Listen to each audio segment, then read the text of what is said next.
Hi, good morning po, Sir Lokin.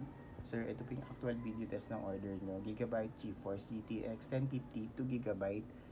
So, recommended namin power supply dito kahit 450 watts lang na rated at branded po. Iwas po tayo sa mga generic na power supply.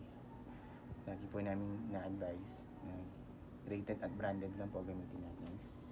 Yun po yung fan. Napakatahimik lang. Walang kaingay-ingay. May warranty sticker po kami, sir.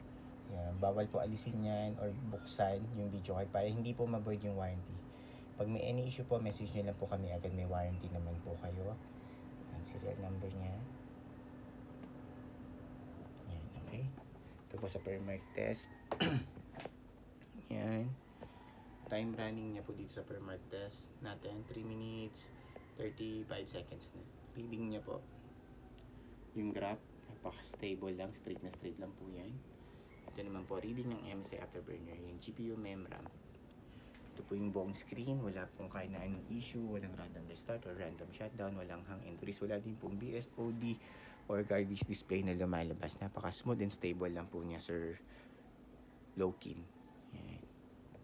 Time check po ulit, na running dito sa per-mark, 4 minutes, 5 seconds na. Okay po, ulit. Close ka na po itong per-mark. GPU-Z. Full details po sa GPU-Z. Yan po. Sensor. Yan. Per-mark. Ito yung tinis natin. GPU detected niya. Yan po. MSI Afterburner. Yan po reading niya. Driver check po. Right click sa desktop.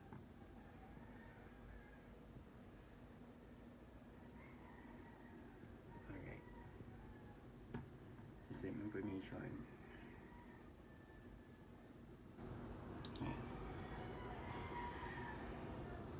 Tapos open po ang Google Chrome for time and date checking para alam nyo po real time kailan po namin nire-record itong video test before po namin ship out today.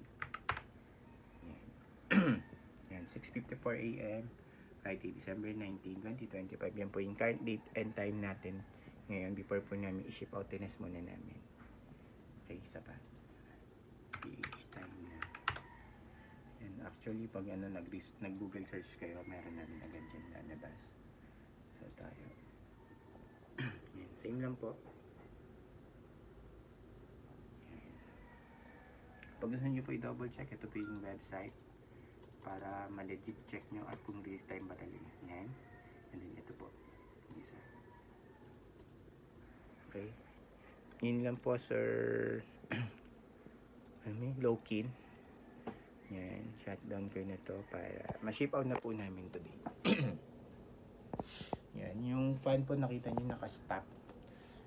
Smart fan po yan. Pag wala tayong ginagawa, nag-stop po siya. Kunyari, nag-YouTube, internet lang kayo, nag-research, nag-schoolworks, yan. Pero pag nag-gaming kayo, nag-render, nag-video editing, ikot po yan.